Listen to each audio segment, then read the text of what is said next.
mungkin kewajibannya nggak ada ya Pak, mungkin hak aja kayaknya ya.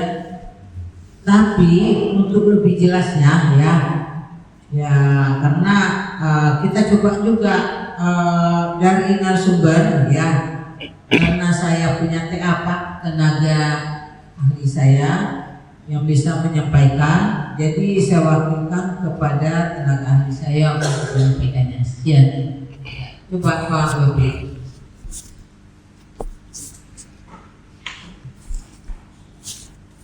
Terima kasih pada Ibu Dewan. Assalamualaikum warahmatullahi wabarakatuh.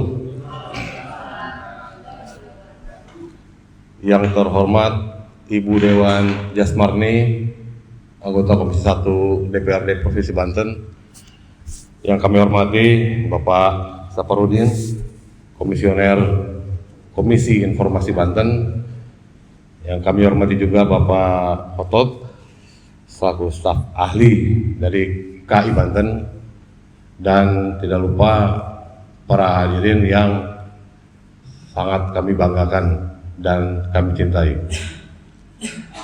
Pertama-tama tentu kami mengajak bersyukur pada Allah Subhanahu wa Ta'ala yang telah memberikan kita kesempatan untuk bisa bersama saat ini tanpa kurang satu apapun. Mohon izin untuk memperkenalkan diri, mungkin sebagian besar sudah mengetahui, tapi alangkah lebih baiknya saya mengenalkan diri kembali untuk bisa mengenal kepada orang yang belum mengenal.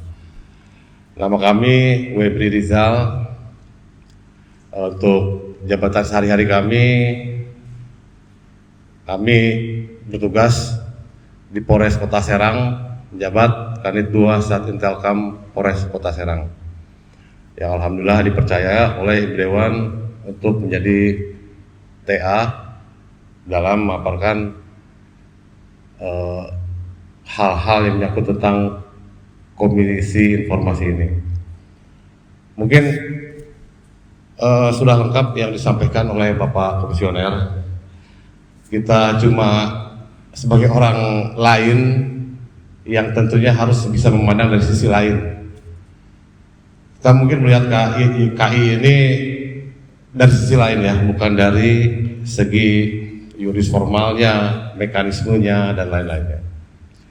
Perlu diketahui Bapak-bapak, Ibu-ibu, bahwa yang melandasi dibentuknya Undang-Undang 14 tahun 2008 ini dilandasi dari penyusunan naskah dalam penyelenggaraan atau pembentukan Undang-Undang Tipikor ya, Undang-Undang nomor 21 tahun 2001 tentang Tipikor, di mana di dalam naskah akademik tersebut menyatakan bahwa tindak pidana pemberantasan korupsi tidak bisa berdiri sendiri, harus ada aturan-aturan lain atau undang-undang lain yang mendukungnya. Salah satu diantaranya yaitu Undang-Undang nomor 8 tahun 2010 tentang tindak pidana pencucian uang atau money laundering, dan salah satunya juga Undang-Undang 14 tahun 28 ini tentang keterbukaan informasi publik. Kenapa harus terbuka? Tadi Bapak Komisioner sudah menyampaikan bahwa dalam salah satu pencegahan korupsi itu harus membuka informasi maupun anggaran yang akan dilakukan oleh pemerintah kita. Jadi modusnya gampang sekali kalau tidak bisa masyarakat ini mengetahui ya, apa, kapan ada tender, berapa nilainya, apa syaratnya, mungkin mereka aja. Nah, kalau tidak diketahui masyarakat ya gimana mau meratakan pendapatan ekonomi kita, pemerataan ekonomi kita.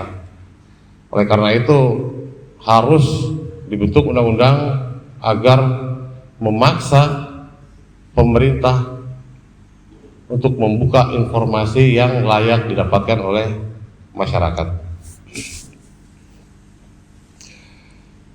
Seperti yang sudah dijelaskan oleh Bapak Komisioner juga tadi, dalam penyelenggaraan negara terdapat 3 fungsi dari negara ini ya.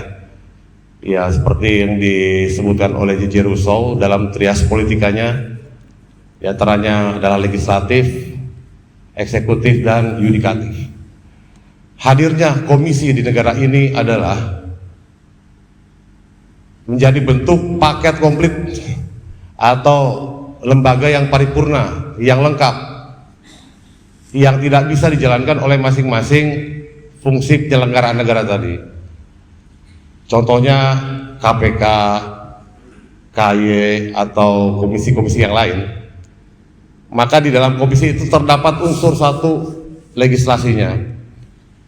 Untuk di KI sendiri terdapat fungsi regulatifnya yang mengatur teknis bagaimana masyarakat bisa mendapatkan informasi.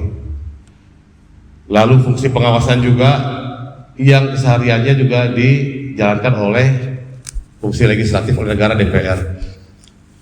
Selain itu juga komisi informasi ini mengemban fungsi yudikatif juga, yaitu penegakan hukum yang sehari-harinya dijabat oleh Mahkamah Agung, kepolisian, kejaksaan. Karena KI ini punya hak untuk melakukan penegakan hukum dan adjudikasi. Dan selanjutnya juga KI ini juga memerankan fungsi sebagai eksekutif, yaitu penyelenggara negara melalui pelayanan hukumnya. Jadi kalau kita lihat di sisi lain komisi informasi ini, kita bisa melihat kurang lebih saya simpulkan ada 7 hal ya. Yang pertama, mungkin KI itu lebih ditakuti daripada ombudsman. Kenapa? Karena putusan KI ini mengikat. Agar kita jadikan pelajaran juga, kita bukan bermaksud membuka aib, tapi harus kita jadikan pelajaran bahwa pada tahun 2012 Kepala Biro Humas Provinsi Banten pernah dipidanakan karena melakukan maksudnya tidak melakukan apa yang telah dikabulkan, direkomendasikan oleh KI. Karena pada saat itu ada pemohon yang memohon untuk membuka data tentang pengadaan barang dan jasa di provinsi, dan sidang KI mengabulkan sebagian, tapi Biro Humas tidak memberikan dalam jangka waktu yang telah ditentukan seperti yang disebutkan Bapak Komisioner selama 10 hari. Akhirnya dari rekomendasi tersebut ditindaklanjuti oleh Polda Banten dan akhirnya dikenai pasal 52, yaitu badan publik yang dengan sengaja tidak menyediakan, tidak memberikan, tidak menerbitkan informasi publik sebagaimana diwajibkan dapat dipidana dengan kurungan paling lama 1 tahun dan atau denda maksimal 5 juta. Sisi lain yang kedua, yaitu kalau instansi badan pemerintah itu sering panik kalau dipanggil KI. Ya itu tadi, karena dapat mencelakai diri sendiri karena putusannya mengikat. Lalu juga banyak hal yang sepele yang harusnya bisa selesai langsung, dan KI lah tempatnya yang lebih tepat. Karena sidang KI itu tidak terlalu formal seperti sidang-sidang perdata ataupun yang lain, tidak. Fokusnya hanyalah pada apakah informasi itu dapat diberikan kepada pemohon atau tidak. Di sana saja ranahnya. Lalu KI ini sangat berperan besar dalam penyelesaian konflik agraria, karena banyak badan instansi atau lembaga di daerah, terutama kelurahan, kecamatan, bahkan BPN atau Kota Madia, tidak memberikan informasi yang dibutuhkan oleh para pihak yang bersengketa di pengadilan, terutama perdata, karena kebanyakan sudah dikuasai oleh para mafia tanah. Jadi dia sengaja menutup asal usul sejarah tanah itu bagaimana, riwayat pembelian dari mana, ditutup oleh dia, jadi tidak bisa dijadikan pembuktian untuk di persidangan. Nah, hadirnya KI di sanalah bisa berperan banyak dalam penegakan hukum, maka itu penyelesaian agraria banyak peran dan pengaruh dari Komisi Informatika ini. Namun di samping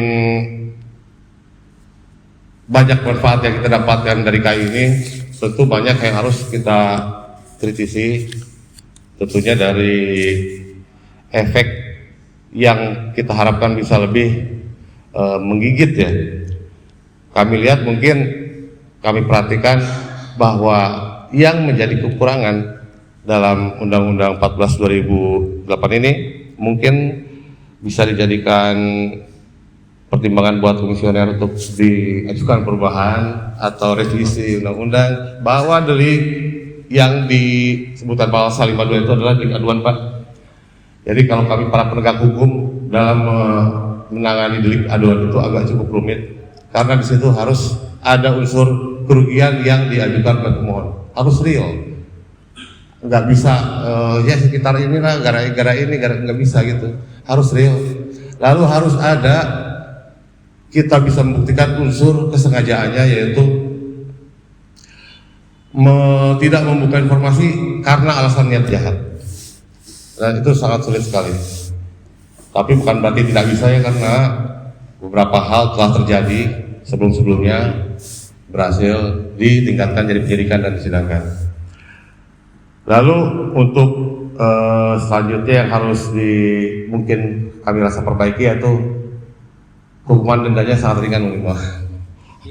Jadi 5 juta, 10 juta, aduh, kalau mungkin ditalangin para mafia aja udah beres, Pak.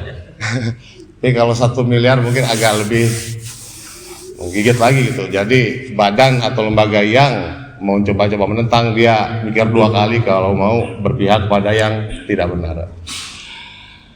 Mungkin itu saja yang dapat kami sampaikan, karena sudah komprehensif dan lengkap sekali disampaikan oleh komisioner, begitu juga oleh staf ahlinya. Kami hanya menyampaikan sisi lain. Sebagai orang lain tentu harus melihat dari perspektif lain. Itu saja yang bisa kami rangkumkan dan sampaikan. Kurang dalam lebihnya mohon maaf. Billahi taufik wal hidayah. Wassalamualaikum warahmatullahi wabarakatuh.